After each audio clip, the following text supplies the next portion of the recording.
Аружан кішкентай кезінен анасының мейірімін көріп өскен шақ. Ол 3 жасқа толғанда өз анасы ауыр науқастан қайтыс болды. Сол күннен бастап оның өмірі де өзгерді. Әкесі Нұрлан 2 баласымен жалғыз қалды. Күндіз жұмыста, кешке балалардың қасында болатын. Кейде түн ішінде қызы жылап оянғанда оны құшағына алып тербететін. «Анашым қайда?» деп сұрайтын кішкентай Аружан. Сол кезде Нұрланның жүрегі езілетін. «Анаң бізді аспаннан қарап жүр қызым», деп көз жасын білдірмеуге тырысатын. 2 жылдан кейін ауылға Гүлмира келді. Әдемі, пысық, сөйлегенде бәрін өзіне қаратып алатын әйел болатын. Алғашында ол балаларға жақсы қарады. Тіпті Аружанның шашын өріп беріп, тәтті алып келетін. Сондықтан Нұрлан оның жақсы адам екеніне сенді. Көп ұзамай екеуі үйленді. Басында бәрі жақсы болды. Бірнеше жылдан кейін Гүлмира қыз босанды. Қыздың атын Айсәуле қойды. Сол күннен бастап үйдегі жағдай өзгере бастады. Гүлмира өз қызына бар жақсысын беретін. Жаңа киім алдымен Айсәулеге алынатын. Тәтті бірінші Айсәулеге берілетін. Ал Аружан мен ағасы Дастан көбіне сыртта қалатын. Бірақ олар ешқашан әкелеріне шағымданбады. Өйткені әкелері жұмыстан шаршап келетін. Оны ренжіткілері келмейтін. Жылдар өтті. Дастан қалаға оқуға кетіп қалды. Ал Аружан ауылда қалып, колледж бітіріп, аудан орталығындағы кеңседе жұмыс істей бастады. 25 жасқа келгенде Аружан ауылдағы ең көрікті қыздардың бірі болды. Көп жігіт сөз салды. Бірақ оның жүрегі ешкімге бұйырмады. Ол шынайы махаббатты күтетін. Бір күні кешкі ас үстінде Гүлмира кенет: «Аружан, саған жақсы ұсыныс түсіп отыр», деді. «Қандай ұсыныс?» «Қайратбай аға сені айттырып жатыр». Қолындағы қасығы жерге түсіп кете жаздады. «Қайратбай ма?»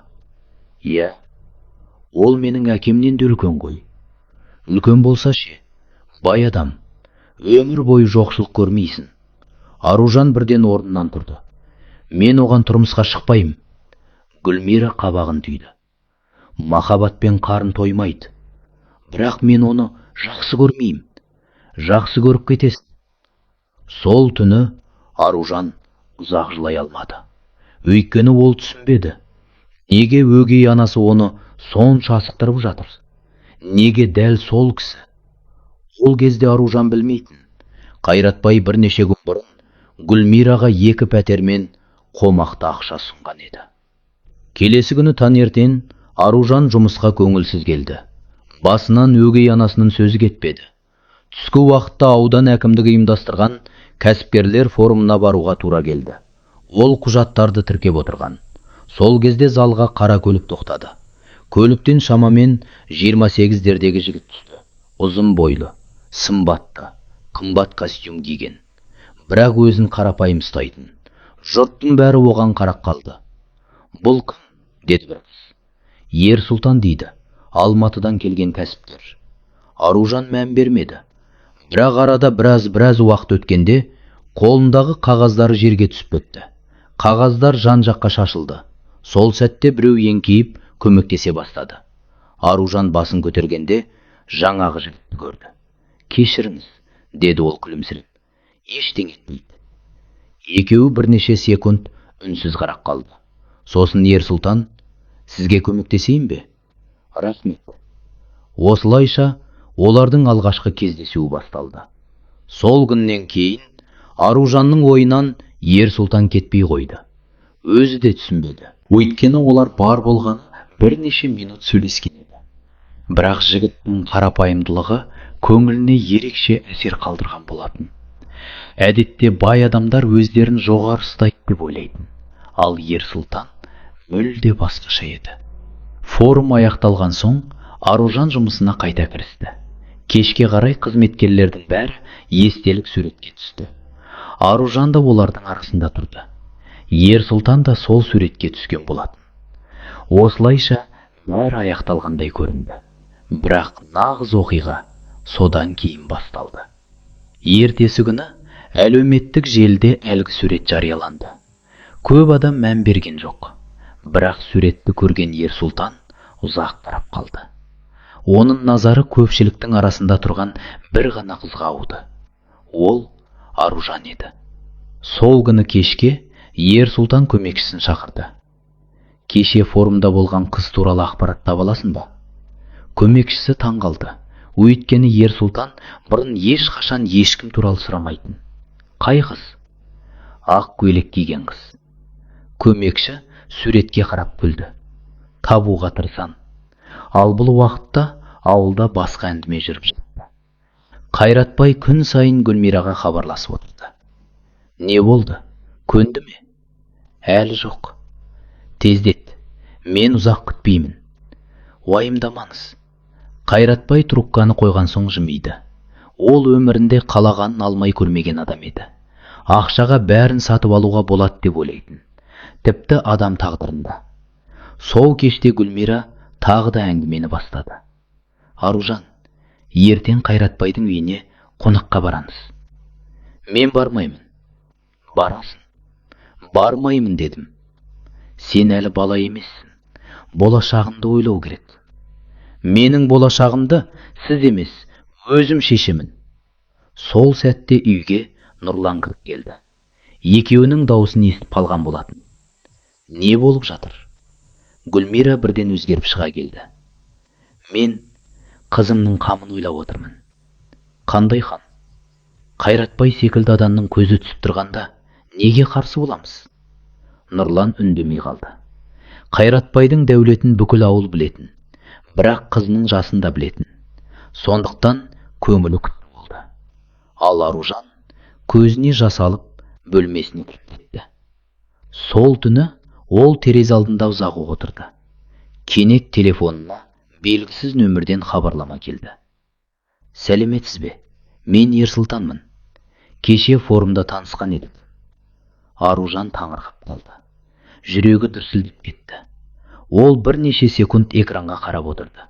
Сосын ақырын ғана сәлеметсіз бе? Деп жауап жазды. Осылайша екеуінің алғашқы әңгімесі басталды. Сол түні Аружан мен Ерсұлтан ұзақ хат жазысты. Әңгіме басында қарапайым амандасудан басталғанымен, уақыт өткен сайын екеуі бір-біріне жақындай түсті. Ерсұлтан өзінің Алматыда тұратынын, бірнеше компанияны басқаратынын айтты. Бірақ ол байлығы туралы көп сөйлемеді. Керісінше, Аружанның өмірі туралы сұрап отырды. Бұл қызға ұнады. Өйткені оған дейін кездескен жігіттердің көбі өзін ғана мақтайтын, ал Ерсұлтан тыңдай білетін. Сағат түнгі 2-ден асқанда ғана екеуі қоштасты. Ұйықтар алдында Аружан алғаш рет көптен бері күлімсіреп жатты. Бірақ оның бақыты ұзақ созылмады. Келесі күні түсте Гүлмираның телефонына қоңырау келді. Қайратбай еді. Мен кеше қызды көрдім. Қалай? Әлеуметтік желіден. Не болыпты? Қасында бір жігіт. Гүлмира селк ете қалды. Қай жігіт? Сол суреттегі қаладан келген бай баланың өзі. Қайратбайдың дауысы қатқыл шығып тұрды. Егер қыз басқаға кетіп қалса, келісім болмайды. Гүлмираның өңі өзгеріп кетті. Екі пәтер мен уәде етілген ақшаны ойлады. Жоқ, ол жай ғана сурет. Ештеңе жоқ арасында. Онда тездет. Қоңырау аяқталған соң Гүлмира ашуға мінді. Кешке Аружан жұмыстан келгенде үстел үстінде оның телефоны жатты. Телефоныңды бер. Неге? Бер дедім. Жоқ. Маған қарсы шығатын болдың ба? Гүлмира қыздың қолынан телефонды жұлып алды. Біраз уақыттан кейін Ерсұлтанмен жазысқан хаттарды көрді. Сол сәтте оның ашуы күшейді. Міне, бәрі түсінікті болды. Телефонымды беріңіз. Сен әлгі жігітпен сөйлесіп жүрсің бе? Бұл сіздің шаруаңыз емес. Мен сенің анаңмын. Сіз менің анам емессіз. Үй іші бір сәтке тынышталып қалды. Гүлмира мұндай сөзді бірінші рет естіп тұрды. Дәл сол кезде жұмыстан Нұрлан келді. Айғайды естіп, үйге асығып кірді. Не болып жатыр?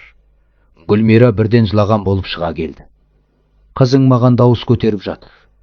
Аружан? Нұрлан қызына қарады. Қыздың көзінде жас тұр еді. Әке, мен ештеңе істеген жоқпын. Онда не болды? Олар мені Қайратбайға бергісі келеді. Нұрлан қатып қалды. Ол мұны бұрын сезгенімен, дәл осылай екенін білмеген еді. Рас па, Гүлмира? Әйелі бірден жауап бере алмады. Мен тек жақсы өмір сүрсін дедім. Өзінен 30 жас үлкен адаммен бе? Бірақ ол бай. Нұрланның жүзі өзгеріп кетті. Өмірінде бірінші рет әйеліне қатты ашуланды. Қызым, ойыншық емес. Сол түні үйде ешкім дұрыс ұйықтай алмады. Ал Алматыда Ер-Сұлтан бірнеше күннен бері мазалап жүрген бір ойды ақыры шешті. Ол көмекшісіне қарап, ертең ауылға барамыз. Не үшін? Аружанмен кездесемін. Жұмыс емес пе? Жоқ. Онда не? Ер-Сұлтан жымиып қойды. Жүрегімнің шаруасы. Күні таңертең Ер-Сұлтан қара түсті көлігімен ауылға қарай жолға шықты. Көмекшісі оның жанында отырды. Шынымен бір қыз үшін осынша жол жүргелі бара жатырсыз ба? Деп сұрады ол. Ер-Сұлтан терезеден сыртқа қарап күлімсіреді. Кейде адам өмірінде бір-ақ рет кездесетін жан болады. Сіз оны жақсы танымайсыз ғой? Иә, бірақ жүрегіме жақын екенін сеземін. Осы кезде ауылда жағдай ушығып бара жатқан еді. Гүлмира түні бойы ұйықтамаған. Қайратбайға берген уәдесін ойлады. Екі пәтер көз алдынан кетпей қойды. Сол үшін ол тағы бір жоспар құрды. Таңертең Аружан жұмысқа кеттек болғанда, бүгін ешқайда бармайсың деді. Неге? Өйткені түстен кейін қонақ келеді. Маған бәрібір. Қайратбай келеді. Аружанның ашуы келді. Мен оны көргім келмейді. Көресін. Жоқ. Дәл сол кезде Нұрлан араласты. Қызымды мәжбүрлеме. Сен ештеңе түсінбейсің, деді Гүлмира. Жоқ, түсінемін. Қызымның бақытын ақшаға айырбастауға болмайды. Гүлмира үндемей қалды. Бірақ ішінен райынан қайтпады. Түске қарай ауылға қымбат көлік кіріп келді. Ауыл адамдары сыртқа шығып қарай бастады. Мұндай көлікті бұрын көрмегендер де көп еді. Көлік Аружан жұмыс істейтін кеңсенің алдына тоқтады. Ер-Сұлтан көліктен түсіп ішке кірді. Аружан оны көргенде таңырқап қалды. Сіз? Иә, мен. Алматыдан арнайы келдіңіз бе? Иә. Неге? Ер-Сұлтан қыздың көзіне тіке қарады. Сізбен кездескім келді. Аружанның жүрегі қатты соғып кетті. Өмірінде ешкім оған бұлай қарамаған еді. Екеуі түскі үзілісте ауыл шетіндегі шағын саябаққа барды. Ұзақ сөйлесті. Балалық шағы туралы, армандары туралы, өмірдегі қиындықтары туралы. Бір кезде Аружан өз үйден өзі ішіндегі сырын айтып қойды. Мен өзімнен 30 жас үлкен адамға тұрмысқа бергісі келеді. Ер-Сұлтанның жүзі бірден өзгерді. Не? Өгей анам соны қалайды. Ал сіз? Мен келіспеймін. Бірнеше секунд үнсіздік орнады. Сосын Ер-Сұлтан байсалды үнмен: ешкім сізді еркіңізден тыс тұрмысқа бере алмайды. Бірақ олар тыңдамайды. Онда мен сөйлесем. Жоқ, одан бәрі қиындап кетеді. Қорықпаңыз. Аружан алғаш рет өзін қауіпсіз сезінді. Бірақ дәл сол сәтте оларды алыстан біреу бақылап тұрғанын екеуі де байқамады. Бұл Қайратбайдың жүргізушісі еді. Ол дереу телефон шығарып суретке түсіріп алды. Бірнеше минуттан кейін әлгі суреттер Қайратбайдың телефонына жетті. Қайратбай суреттерді көргенде өңі сұрланып кетті. Демек, мәселе осы жігітте екен ғой. Ол бірден орнынан тұрып: егер қыз менікі болмаса, ешкімдікі болмайды, деді ашумен. Ал оның бұл сөздері алда болатын үлкен қиындықтардың бастамасы еді. Сол кеште Аружан үйге ерекше көңіл күймен қайтты. Көптен бері жүрегінде болмаған жылылықты сезініп келе жатқан еді. Ер-Сұлтанмен сөйлескен бірнеше сағат оның өмірін өзгертіп жібергендей болды. Бірақ үйдің ауласына кірген бойда көңілі су сепкендей басылды. Аулада бұрын көрмеген қымбат көлік тұр екен. Керезеден қараса, үйдің төрінде Қайратбай шай ішіп отыр. Жанында Гүлмира мәз болып күліп отырды. Аружанның жүрегі зу ете қалды. «Әке, бұл не?» Нұрлан төмен қарап отыр екен. Жауап беруге қиналып қалғаны көрініп тұр. Ал Гүлмира сөзді өзі бастады. «Қайратбай аға арнайы келді. Мен шақырған жоқ. Біз шақырдық». Аружан төрге өтпестен есік алдында тұрып қалды. Қайратбай оны жоғарыдан төмен қарап шықты. «Өскен екенсің қызым». Аружан үндемеді. «Кел, отыр». «Рахмет, мен тұра беремін». Қайратбайдың жүзіне жақпағаны байқалды. Өмірінде ешкім оған бұлай жауап бермеген еді. «Мен саған жамандық ойлап отырған жоқпын». «Мен де сізге жамандық ойлап тұрған жоқпын». «Онда неге қарсысың?» «Өйткені сізге тұрмысқа шыққым келмейді». Үй үшін үнсіздік басты. Гүлмира шошып кетті. «Аружан, мен шындықты айтып тұрмын». Қайратбай орнынан жайлап тұрды. «Сен әлі жассың. Өмірді түсінбейсің. Мүмкін, мен саған үй беремін, көлік беремін, бар байлығымды беремін. Маған оның қажеті жоқ». Қайратбайдың көзі суықтанып кетті. «Сонда не керек?» Аружан батыл жауап берді. «Бақыт». Осы сөзден кейін Қайратбай ештеңе деместен сыртқа шығып кетті. Бірақ кетер алдында Гүлмираға бір көз тастады. Сол көз қарастың өзі бәрін айтып тұрған еді.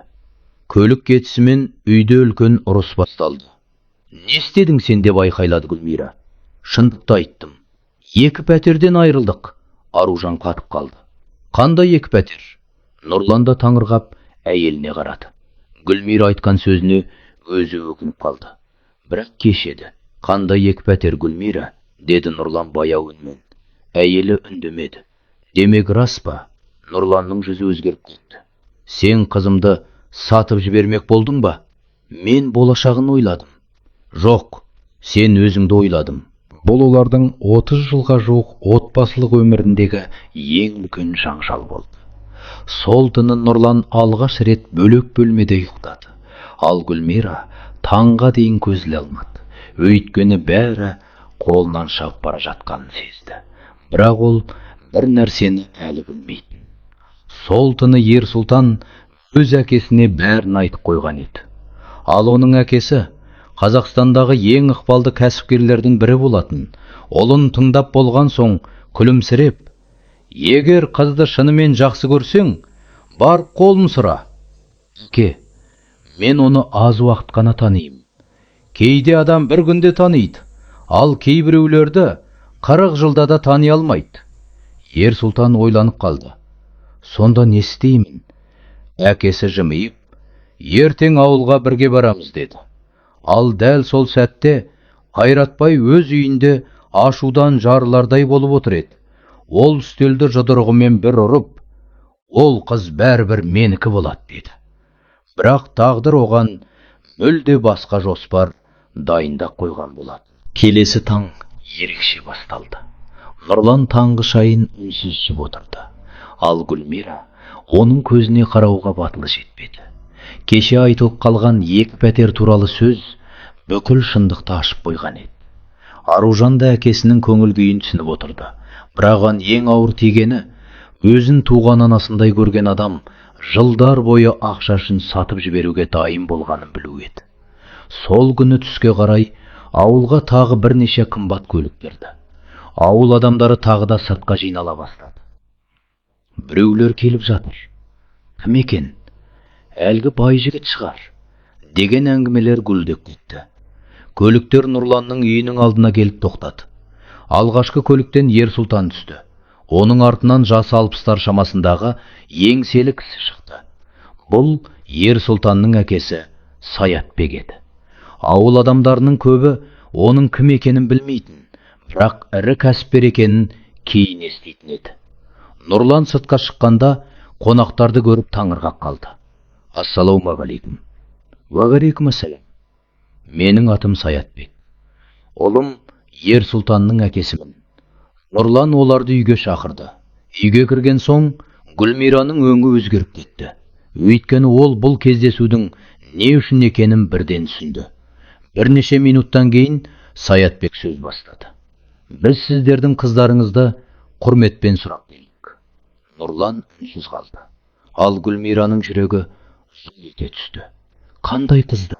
Деді ол. Аружанды. Гүлмира еріксіз күлді. Ол әлі тұрмысқа шығатын шешім қабылдаған жоқ. Саятбек сабырмен жауап берді.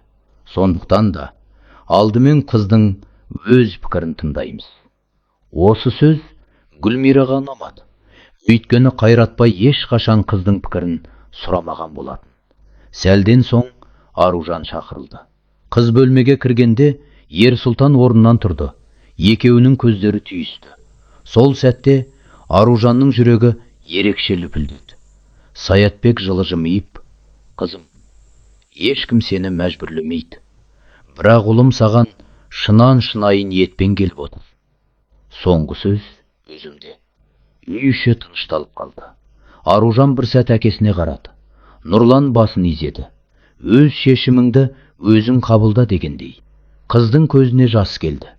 Өйткені өмірінде бірінші рет біреу оның таңдауын құрметтеп тұрған еді. Дәл сол кезде сырттан көліктің қатты тоқтаған дыбысы естілді. Артынша аула жақтан айқай шықты. Қайдасыңдар? Бұл Қайратбай еді. Ол ашуға булығып, үйге қарай кіріп келе жатты. Ауыл адамдары да оның артынан жиналып қалған. Қайратбай есікті тарс ашып кірді де, Ерсұлтан мен әкесін көріп тоқтап қалды. Бірнеше секунд үнсіздік орнады. Сосын ол Аружанға қарап, демет мәселе осында екен ғой. Ерсұлтан орнынан баяу көтерілді. Қыздың өзі таңдайды. Сен араласпа. Араласпаймын. Бірақ ешкім оны күштей алмайды. Қайратбайдың ашуы бұрынғыдан да күшейді. Сен менің кім екенімді білесің бе? Ерсұлтан сабырлы қалпын бұзбады. Маған бәрібір кім екеніңіз. Үй ішіндегі жағдай секунд сайын шиеленісіп бара жатты. Үйдің іші үнсіз қалып еді. Қайратбай біресе Ерсұлтанға, біресе Гүлмираға қарап отырды. Ол енді бәрін түсінгендей болды. Аружанды өзіне бергісі келген Гүлмира енді Ерсұлтанның бай екенін көріп, аяқ астынан ойын өзгертіп шыға келген. Қайратбай мұны байқамай қалған жоқ. Айсәуле кішкентайынан анасына тартқан еді. Сырт көзге әдемі, сыпайы болып көрінгенімен, іші қызғанышқа толы болатын. Ол бала кезінен Аружанды жақсы көрмейтін. Өйткені әкесі Нұрлан Аружанға ерекше мейіріммен қарайтын. Мұны Айсәуле кішкентай кезінен байқап өсті. Сондықтан оның жүрегінде өгей әпкесіне деген көре алмаушылық жылдар бойы жиналып қалған еді. Ал Ерсұлтан өмірлеріне кіргелі бері бұл қызғаныш бұрынғыдан да күшейіп кетті. Бір күні әлеуметтік желіде Ерсұлтан туралы мақаланы оқып қалды. Компаниялары, зәулім үйлері, шетелдегі жобалары, қымбат көліктері бәрі жазылып тұр екен. Айсәуленің көзі жайнап кетті.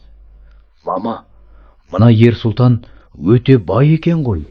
Гүлмира да қызының жанына келіп телефонға үңілді.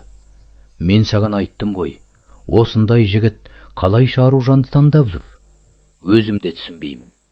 Айсәуле ашуланып кетті. Ол неге мен емес, оны көрді.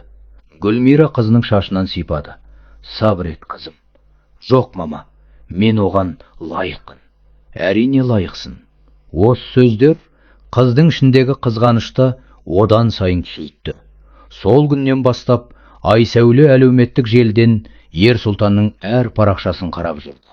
Тіпті Аружан мен Ерсұлтан бірге түскен суреттерді де сақтап алған болатын. Бірнеше күннен кейін Гүлмира мен Айсәуле көрші ауданға барып келеміз деп үйден шығып кетті. Бірақ олар ауданға барған жоқ. Ескі зираттың жанындағы шағын үйге келді. Ол жерде өзін бақсы санайтын кемпір тұратын. Ауыл арасында оған сенетін адамдар көп еді. Айсәуле сөмкесінен телефонды шығарып, Аружан мен Ерсұлтанның суретін көрсетті. Апа, мыналардың арасына суықтық түсірмішші. Кемпір суретке қарап үнсіз отырды. Гүлмира қызына риза болып қарап қойды. Бір-бірінен алыстап кетсін, ұрсып қалсын, бірге бола алмасын. Айсәуле қалтасынан ақша шығарды. Қанша керек болса да беремін. Сол сәтте кемпір ақшаға қарап күлімсіреді. Бірақ дәл сол кезде сырттан қатты жел тұрып, үйдің терезесі тарс етіп ашылып кетті. Кемпір селк етіп орнынан тұрды. Бірнеше секунд үнсіз қалды. Сосын суретке қайта қарады. Қызық екен. Не болды? Деді Айсәуле. Мына қыздың жолы ашық екен. Қай қыздың? Аружанның. Гүлмираның жүзі бұзылып кетті. Не айтып отырсыз? Мен ештеңе істей алмаймын. Неге? Өйткені адам тағдырын ақшаға сатып ала алмайсыңдар. Айсәуле орнынан ашумен тұрып кетті. Сіз де көмектеспейсіз бе? Қызым, жамандық ойлама. Мен оны бақытты көргім келмейді. Кемпір басын шайқады.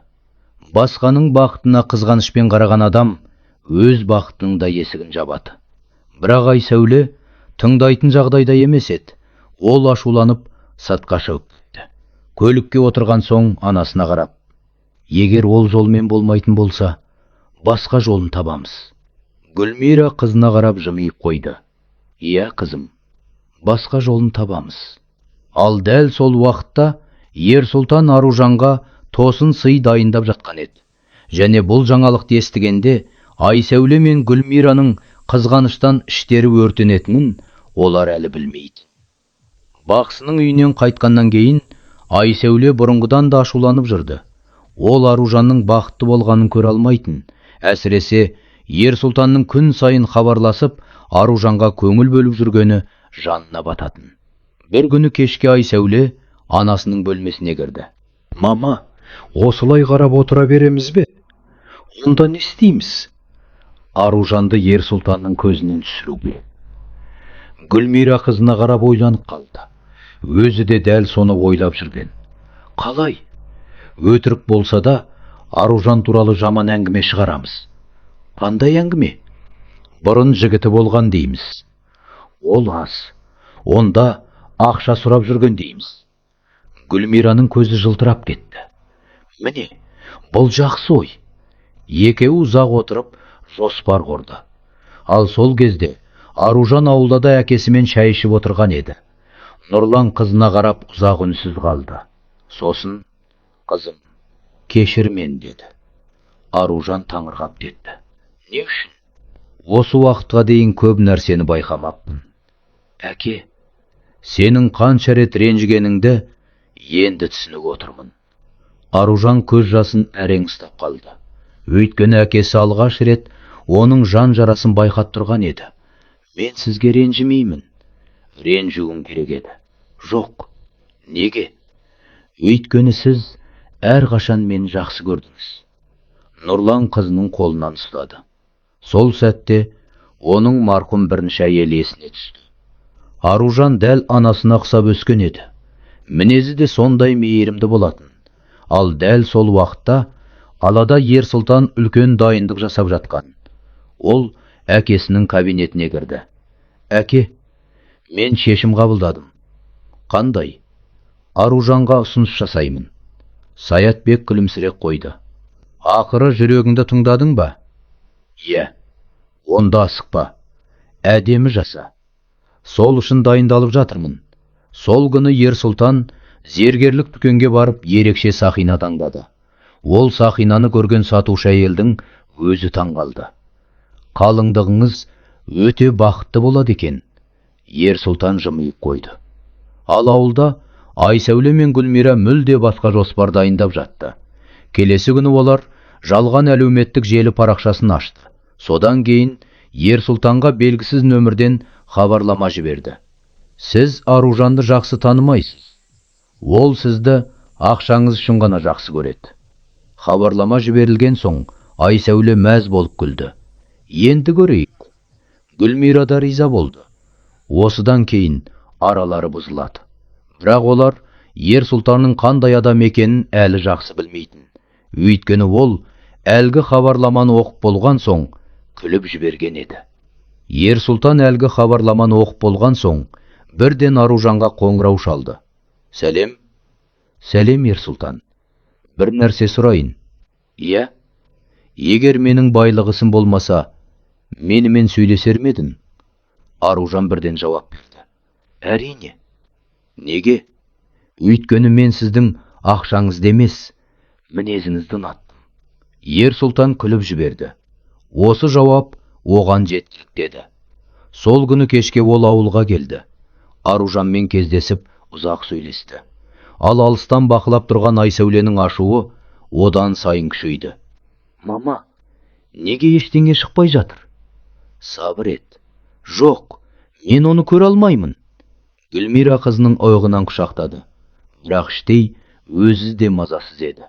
Өйткені Нұрлан соңғы күндері онымен бұрынғыдай сөйлеспейтін, тіпті кейде үндемей сыртқа шығып кететін.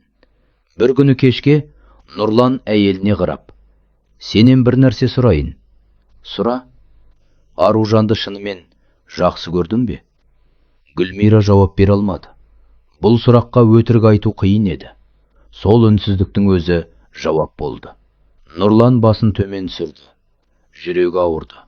Өйткені 20 жылдан астам бірге тұрған адамның шынайы жүзін енді көріп жатқандай еді. Ал арада бір апта өткенде Ер-сұлтан үлкен шешім қабылдады. Ол әкесі Саятпен бірге тағы да ауылға келді. Бұл жолы қолында гүл де, сыйлық та жоқ еді. Кек жүрегіндегі ниеті ғана бар болатын. Үйге кірген соң Нұрланға қарап, аға, қызыңыздың қолын сұрауға келдім деді.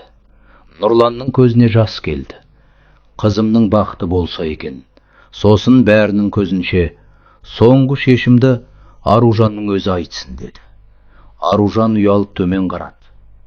Мен келісемін. Сол сәтте Ер-сұлтанның жүзі нұрланып кетті. Ал Айсәуле орнынан атып тұрды. Бұл әділетсіз. Барлығы оған қарады. Неге үнемі Аружан? Айсәуле, деді Гүлмира. Бірақ қызы тоқтамады. Бала кезден бәрі соған бұйырады. Сол кезде Аружан алғаш рет оған сабырмен қарап, мен сенен ештеңе тартып алған жоқпын. Айсәуле үнсіз қалды. Өйткені бұл шындық еді. Оның қызғанышы өз ішінен шыққан болатын.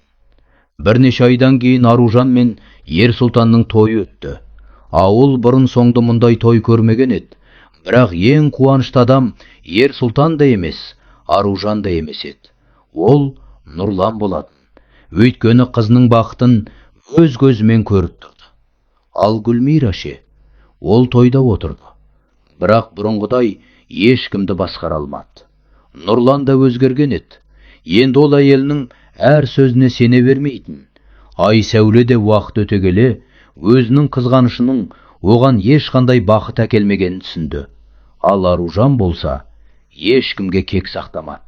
Өйткені оның анасы үйреткен бір сөз есінде қалған еді. Жақсылық жасаған адам ешқашан ұтылмайды. Сол сөз рас болып шықты. Аружан қанша қиындық көрсе де мейірімін жоғалтпады. Сол мейірімі оны өз бақытына алып келді. Қазақ аудио кітап арнасына тіркеліп, лайк басуды ұмытпаңыздар. Қай қаладан тыңдап отырсыздар? Бұл әңгімеден қандай сабақ алдыңыз?